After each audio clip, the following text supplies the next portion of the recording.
comme j'étais rapporteur et que ce projet était un projet tout à fait néfaste, à la fois pour les petits paysans marocains, mais aussi pour la majorité des producteurs de fruits et de légumes de France, d'Espagne et d'Italie, il était évident que cet accord ne devait pas être accepté. Et donc, je me suis battu pendant 1 an et demi pour qu'on empêche cet accord d'avoir lieu.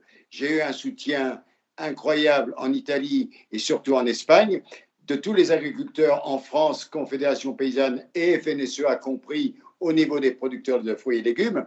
Et le ministre de l'Agriculture du Maroc, eh bien, n'a pas supporté cela. Après les visites à multiples reprises de l'ambassadeur, il s'est déplacé lui-même en personne et m'a dit il serait quand même important que cet accord passe et pour cela, je suis prêt à faire un geste, à vous faire un petit cadeau et on pourrait se retrouver à Montpellier pour qu'on puisse se rencontrer pour cela.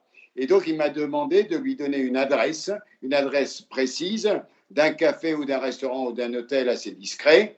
Et il m'a dit, vous choisissez et je viens à Montpellier. Je lui ai dit, d'accord, je vous donne une adresse.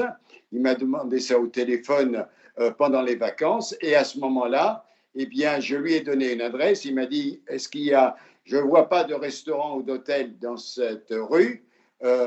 Où est-ce? Et je lui ai dit, c'est chez mon avocate.